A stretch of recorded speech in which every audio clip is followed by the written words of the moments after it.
ഈ വീഡിയോയിൽ നമ്മൾ മെഷീൻ ലേണിംഗ് മൊഡ്യൂൾ 1 ആണ് ഡിസ്കസ് ചെയ്യാൻ പോകുന്നത്. ആദ്യം തന്നെ എന്താണ് മെഷീൻ ലേണിംഗ്? മെഷീൻ ലേണിംഗ് എന്ന് പറയുന്നത് ആർട്ടിഫിഷ്യൽ ഇൻ്റലിജൻസിൻ്റെ ഒരു ബ്രാഞ്ചാണ്. അതായത് നമ്മുടെ കമ്പ്യൂട്ടേഴ്സിനെ പാറ്റേൺസ് അല്ലെങ്കിൽ ഡേറ്റകളെ വെച്ച് ലേൺ ചെയ്ത് പ്രിഡിക്ഷൻസ് അല്ലെങ്കിൽ ഡിസിഷൻസ് പ്രോഗ്രാമിൻ്റെ സഹായത്തോടെ അല്ലാതെ ചെയ്യുന്നതിനെയാണ് നമ്മൾ മെഷീൻ ലേണിംഗ് എന്ന് പറയുന്നത്. അതായത് machine learning is the study of algorithms that improve automatically through experience and data. ഇവിടെ നമ്മൾ പ്രോഗ്രാം ചെയ്യുകയല്ല ചെയ്യുന്നത്, എക്സ്പീരിയൻസ് അല്ലെങ്കിൽ ഡേറ്റാസ് വെച്ചിട്ടായിരിക്കും നമ്മുടെ മോഡലിൽ ഇംപ്രൂവ് ആവുന്നത്. ഇതിന് നമ്മൾ ആപ്ലിക്കേഷൻസ് പല സ്ഥലത്ത് ഉപയോഗിക്കുന്നുണ്ട്. Image recognition, speech recognition, email അല്ലെങ്കിൽ spam filtering, recommendation system, self driving cars, ഇവിടെയെല്ലാം നമ്മൾ മെഷീൻ ലേണിംഗ് ആണ് യൂസ് ചെയ്യുന്നത്. അതിൻ്റെ അഡ്വാൻറ്റേജ് എന്തൊക്കെയാണ്? നമ്മൾ കൊടുക്കുന്ന ഡേറ്റയിൽ നിന്ന് ഓട്ടോമാറ്റിക്കലി സിസ്റ്റം ലേൺ ചെയ്തോളും. അപ്പോൾ നമ്മുടെ സിസ്റ്റത്തിൻ്റെ ആക്യുറസി നമുക്ക് ഇമ്പ്രൂവ് ചെയ്യണമെന്നുണ്ടെങ്കിൽ നമ്മൾ കൂടുതൽ ഡേറ്റ പ്രൊവൈഡ് ചെയ്താൽ മതി. നമ്മളവിടെ പ്രോഗ്രാം ചെയ്യേണ്ട ആവശ്യമില്ല. കോംപ്ലക്സ് ആയിട്ടുള്ള പ്രോബ്ലംസ് എഫിഷ്യൻ്റ്ലി മാനേജ് ചെയ്യാനും കേപ്പബിൾ ആയിരിക്കും. ഇനി മെഷീൻ ലേണിംഗ് അല്ലെങ്കിൽ ട്രഡീഷണൽ പ്രോഗ്രാമിംഗ്, ഇത് തമ്മിലുള്ള ഡിഫറൻസ് എന്താണ്? ഇപ്പോൾ ഇവിടെ നമ്മളൊരു ഡിഫറൻസ് കൊടുത്തിട്ടുണ്ട്. ട്രഡീഷണൽ പ്രോഗ്രാമിംഗ് എന്ന് പറയുമ്പം പ്രോഗ്രാമർ ഉണ്ടാവും, അയാൾ റൂൾസ് എഴുതുമായിരിക്കും ചെയ്യുന്നത്. അതേസമയം മെഷീൻ ലേണിങ്ങിൽ നമ്മൾ കൊടുക്കുന്ന ഡേറ്റയിൽ നിന്ന് കമ്പ്യൂട്ടർ ലേൺ ചെയ്യുമായിരിക്കും ചെയ്യുക. ട്രഡീഷണൽ പ്രോഗ്രാമിങ്ങിൽ ഇൻപുട്ട് പ്ലസ് പ്രോഗ്രാം ചെയ്യുമ്പോൾ നമുക്കൊരു ഔട്ട്പുട്ട് കിട്ടും. പക്ഷേ മെഷീൻ ലേണിങ്ങിൽ ഇൻപുട്ടും ഓൾറെഡി വരേണ്ട പ്രെഡിക്റ്റബിൾ ആയിട്ടുള്ള ഔട്ട്പുട്ട് ഡേറ്റ നമ്മൾ കൊടുത്തത് വെച്ചിട്ട് ഒരു മെഷീൻ ലേണിംഗ് മോഡൽ ഉണ്ടാവുകയാണ് ചെയ്യുന്നത്. ഒരു ഫിക്സഡ് ടാസ്ക്കാണ് നമ്മൾ ചെയ്യുന്നതെങ്കിൽ നമ്മൾ ട്രഡീഷണൽ പ്രോഗ്രാമിങ്ങും, പക്ഷേ നമ്മൾ പ്രെഡിക്ഷൻ അല്ലെങ്കിൽ പാറ്റേൺ റെക്കഗ്നിഷൻ യൂസ് ചെയ്തിട്ടുള്ളതാണ് ചെയ്യുന്നതെങ്കിൽ അതിന് മെഷീൻ ലേണിംഗ് ആയിരിക്കും നമ്മൾ ഓപ്റ്റ് ചെയ്യുന്നത്. ട്രഡീഷണൽ പ്രോഗ്രാമിങ്ങിൻ്റെ റൂൾസ് നമ്മൾ മാനുവലി തന്നെ അപ്ഡേറ്റ് ചെയ്യണം. പക്ഷേ മെഷീൻ ലേണിങ്ങിൽ നമ്മൾ ട്രെയിൻ ചെയ്താൽ മതി. നമ്മൾ എങ്ങനെയാണ് ട്രെയിൻ ചെയ്യുന്നത്? ഡേറ്റാസ് പ്രൊവൈഡ് ചെയ്തിട്ട്. ഇനി അതിനൊരു എക്സാമ്പിൾ ഇവിടെ കൊടുത്തിട്ടുണ്ട്. ട്രഡീഷണലി നമ്മൾ ഒരു സ്പാം മെയിൽ കണ്ടുപിടിക്കുകയാണെന്നുണ്ടെങ്കിൽ നമ്മൾ ആദ്യമേ അതിന് വേണ്ടിയിട്ടുള്ള കോഡ് റൈറ്റ് ചെയ്ത് എടുക്കണം. അതായത് റൂൾസ് നമ്മൾ തന്നെ റൈറ്റ് ചെയ്യണം.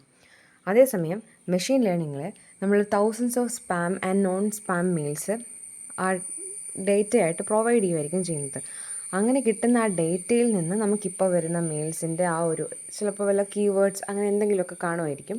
ആ വേർഡ്സ് എല്ലാം യൂസ് ചെയ്ത് ഓരോ മെയിലിനെ കാറ്റഗറൈസ് ചെയ്യാൻ വേണ്ടിയിട്ട് മെഷീൻ ലേണിംഗ് നമ്മളെ ഹെൽപ്പ് ചെയ്യും. നമ്മൾ കൊടുക്കുന്ന ഡേറ്റ വെച്ചിട്ടായിരിക്കും മോഡലിൻ്റെ ആക്യുറസിയും ഇമ്പ്രൂവ് ആവുന്നത്. ഇനി മെഷീൻ ലേണിംഗ് പാരഡൈംസ് നമുക്കൊരു 3 എണ്ണം പഠിക്കാനുണ്ട്. Supervised learning, semi supervised learning and unsupervised learning. 4 ഉണ്ട്. പിന്നെ റെയിൻഫോഴ്സ്മെൻറ്റ് ലേണിംഗ് കൂടെ പഠിക്കണം. നമുക്ക് ആദ്യമേ നോക്കാം എന്താണ് സൂപ്പർവൈസ്ഡ് ലേണിംഗ്. നമ്മൾ ലേബിൾഡ് ഡേറ്റ യൂസ് ചെയ്ത് ട്രെയിൻ ചെയ്യുന്നതിനാണ് സൂപ്പർവൈസ്ഡ് ലേണിംഗ് എന്ന് പറയുന്നത്. അതായത് ഇൻപുട്ടും കറക്റ്റ് ഔട്ട്പുട്ടും നമുക്ക് ഓൾറെഡി അറിയാമായിരിക്കും. അതിനാണ് നമ്മൾ ലേബിൾഡ് ഡേറ്റ യൂസ് ചെയ്യുന്നതെന്ന് പറയുന്നത്. Learning a mapping from input to output used for classification and regression problems. അതിൻ്റെ എക്സാമ്പിൾ എന്ന് പറഞ്ഞാൽ നമ്മൾ നേരത്തെ പറഞ്ഞ പോലെ email spam detection, house price prediction, disease diagnosis, ഇതിനെല്ലാം നമ്മൾ യൂസ് ചെയ്യുന്നത് സൂപ്പർവൈസ്ഡ് ലേണിംഗ് ആയിരിക്കും. കാരണം നമ്മൾ കുറേ ഇന്ന ഫീച്ചേഴ്സ്, ഇപ്പോൾ ഒരു ഹൗസ് ആണെങ്കിൽ തന്നെ അതിന് എത്ര ഏരിയ ഉണ്ടാവും, അതിൻ്റെ സ്ക്വയർ ഫീറ്റ്, റൂംസിൻ്റെ എണ്ണം, അതിൻ്റെ എത്ര വർഷം പഴക്കമുണ്ട്, ഹൗസിൻ്റെ ഏജ്, ഇതെല്ലാം നമ്മൾ ഡേറ്റ ഇങ്ങനെ പ്രൊവൈഡ് ചെയ്ത് കൊടുക്കുമ്പോൾ സൂപ്പർവൈസ്ഡ് ലേണിംഗ് യൂസ് ചെയ്ത് നമുക്കതിനെ പ്രൈസ് പ്രെഡിക്റ്റ് ചെയ്യാനായിട്ട് സാധിക്കും. അതേപോലെ നമ്മൾ നേരത്തെ ഇമെയിലിൻ്റെ കാര്യം പറഞ്ഞിരുന്നു. അതൊക്കെ ഇതിൻ്റെ അഡ്വാൻറ്റേജസ് എന്ന് പറയുന്നത് പ്രെഡിക്ഷൻ ആക്യുറസി ഹൈ ആയിരിക്കും, ഇവാലുവേറ്റ് ചെയ്യാനും ഈസി ആയിരിക്കും. ഇനി എന്താണ് സെമി സൂപ്പർവൈസ്ഡ് ലേണിംഗ്? കുറച്ച് ലേബിൾഡ് ഡേറ്റയും ലാർജ് എമൗണ്ട് ഓഫ് അൺലേബിൾഡ് ഡേറ്റയും കൂടെ യൂസ് ചെയ്താണ് നമ്മൾ സെമി സൂപ്പർവൈസ്ഡ് ലേണിംഗ് യൂസ് ചെയ്യുന്നത്. അതായത് നമ്മൾ ഡേറ്റ ലേബിൾ ചെയ്യുന്നതെന്ന് പറഞ്ഞു കഴിഞ്ഞാൽ കുറച്ച് എക്സ്പെൻസീവ് ആയിട്ടുള്ളൊരു കാര്യമാണ്. അപ്പോൾ അതിൻ്റെ കോസ്റ്റ് കുറയ്ക്കാൻ വേണ്ടിയിട്ടാണ് നമ്മൾ സെമി സൂപ്പർവൈസ്ഡ് ലേണിംഗ് യൂസ് ചെയ്യുന്നത്. തേർഡ് പോയിൻ്റ് അത് തന്നെയാണ്. ലേബിളിംഗ് ഡേറ്റ എക്സ്പെൻസീവ് ആണെന്നുണ്ടെങ്കിൽ നമ്മൾ എന്ത് യൂസ് ചെയ്യും? സെമി സൂപ്പർവൈസ്ഡ് ലേണിംഗിലേക്ക് പോകും. അതിൻ്റെ ആപ്ലിക്കേഷൻസ് എവിടേക്കാണ്? Medical image analysis, speech recognition and web page classification. ഇനി അൺസൂപ്പർവൈസ്ഡ് ലേണിംഗ്, നമുക്ക് പേരിൽ തന്നെ മനസ്സിലാവും, അൺലേബിൾഡ് ഡേറ്റ ആയിരിക്കും യൂസ് ചെയ്യുക. ഒരു ഗ്രൂപ്പ് ഓഫ് ഡേറ്റയിൽ ഹിഡൻ പാറ്റേൺസ്, ഒരു ഡേറ്റയിൽ ഹിഡൻ പാറ്റേൺസ് അല്ലെങ്കിൽ ഗ്രൂപ്പ്സിനെ എല്ലാം റെക്കഗ്നൈസ് ചെയ്യുകയാണ് അൺസൂപ്പർവൈസ്ഡ് ലേണിംഗ് കൊണ്ട് നമ്മൾ ഉദ്ദേശിക്കുന്നത്. അതായത് ഫോർ എക്സാമ്പിൾ കോമൺ ടാസ്ക് കൊടുത്തിട്ടുണ്ട്, clustering, association and dimensionality reduction. ഇനി അതിൻ്റെ എക്സാമ്പിൾസ് എന്തൊക്കെയാണ്? Customer segmentation, market basket analysis and document grouping.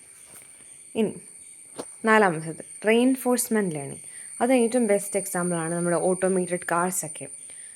അതായത് ഒരു എൻവയോൺമെൻറ്റുമായിട്ട് ഇൻറ്ററാക്ട് ചെയ്തിട്ടായിരിക്കും ആ ഏജൻറ്റ് ലേൺ ചെയ്യുന്നത്. ഒരു ഏജൻറ്റ് ഉണ്ടാവും അവിടെ, trial and error methods use ചെയ്തിട്ടായിരിക്കും ലേൺ ചെയ്യുന്നത്.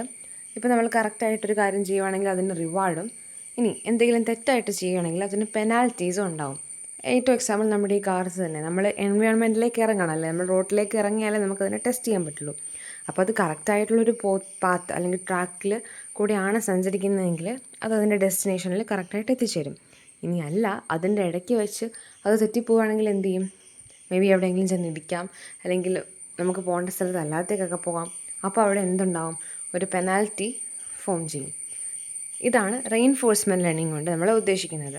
അതിന് കുറച്ച് കോമ്പണൻസ് ഉണ്ട്. ഒരു ഏജൻറ്റ് ഉണ്ടാവും, എൻവയോൺമെൻറ്റ് ഉണ്ടാവും, സ്റ്റേറ്റും ആക്ഷനും റിവാർഡും ഉണ്ടാവും. ആപ്ലിക്കേഷൻസ് എവിടെയൊക്കെയാണ്? Robotics, game playing, autonomous vehicles, resource optimization. ഇനി നാലാമത്തത് എന്താണ് പാരാമീറ്റർ എസ്റ്റിമേഷൻ? പാരാമീറ്റർ എസ്റ്റിമേഷൻ എന്ന് പറഞ്ഞു കഴിഞ്ഞാൽ നമ്മൾ തന്നിരിക്കുന്ന പാരാമീറ്റേഴ്സിൽ നിന്നും ഏറ്റവും ബെസ്റ്റ് വാല്യൂവിനെ കണ്ടുപിടിക്കുന്ന പ്രോസസ്സിനെയാണ് നമ്മൾ പാരാമീറ്റർ എസ്റ്റിമേഷൻ എന്ന് പറയുന്നത്. അതായത് നമ്മുടെ മെഷീൻ ലേണിംഗ് മോഡലിലെ അവൈലബിൾ ട്രെയിനിങ് ഡേറ്റാസിൽ നിന്ന് ബെസ്റ്റ് വാല്യൂസ് കണ്ടുപിടിക്കുന്നതിനെയാണ് നമ്മൾ പാരാമീറ്റർ എസ്റ്റിമേഷൻ എന്ന് പറയുന്നത്. അതിന് 2 കോമൺലി യൂസ് എസ്റ്റിമേഷൻ മെത്തേഡ്സ് ഉണ്ട്. Maximum likelihood method and maximum a posteriori estimation. ഇത് രണ്ടും വെച്ച് നമുക്ക് പ്രോബ്ലംസ് ചെയ്യാനുണ്ട്. അത് നമുക്ക് അടുത്ത വീഡിയോയിൽ പറയാം. ഈ വീഡിയോ ജസ്റ്റ് തിയറി ഭാഗമാണ് നമ്മുടെ മെഷീൻ ലേണിങ്ങിൻ്റെ. അടുത്ത വീഡിയോയിൽ നമുക്ക് പ്രോബ്ലത്തിലേക്ക് കടക്കാം. ഇവിടെ ജസ്റ്റ് ഒരു ഡെഫിനിഷൻ കൊടുത്തിട്ടുണ്ട്. മാക്സിമം ലൈക്ലിഹുഡ് എസ്റ്റിമേഷൻ എന്ന് പറഞ്ഞു കഴിഞ്ഞാൽ that maximises the likelihood of observing the given training data. അതായത് ഒബ്സർവ്ഡ് ഡേറ്റയെ മോസ്റ്റ് പ്രോബബിൾ ആക്കുന്ന ഏത് വാല്യൂ ആണോ അതിനെ ചൂസ് ചെയ്യുന്നതിനെയാണ് മാക്സിമം ലൈക്ലിഹുഡ് എസ്റ്റിമേഷൻ എന്ന് പറയുന്നത്. അതിൻ്റെ ക്യാരക്ടറിസ്റ്റിക്സും അഡ്വാൻറ്റേജസും നിങ്ങൾ ജസ്റ്റ് ഒന്ന് വായിച്ച് നോക്കുക. നമുക്ക് പ്രോബ്ലത്തിലേക്ക് കുറച്ചുകൂടെ കോൺസെൻട്രേറ്റ് ചെയ്യാം. പിന്നെ മാക്സിമം എ പോസ്റ്റീരിയറി എസ്റ്റിമേഷൻ എന്താണെന്ന് ഇവിടെ കൊടുത്തിട്ടുണ്ട്. അവിടെ നമ്മൾ ബോത്ത് ഒബ്സർവ്ഡ് ഡേറ്റയും പ്രയർ നോളജും നമ്മൾ യൂസ് ചെയ്യും. ഓക്കെ, അതായത് ഇപ്പോൾ ഫോർ എക്സാമ്പിൾ ഒരാൾ ഒരു ഗോൾ അടിക്കാൻ നിൽക്കുകയാണെന്ന് വിചാരിക്കാം. നമ്മളൊരാളെ ട്രയലിന് വിളിച്ചു.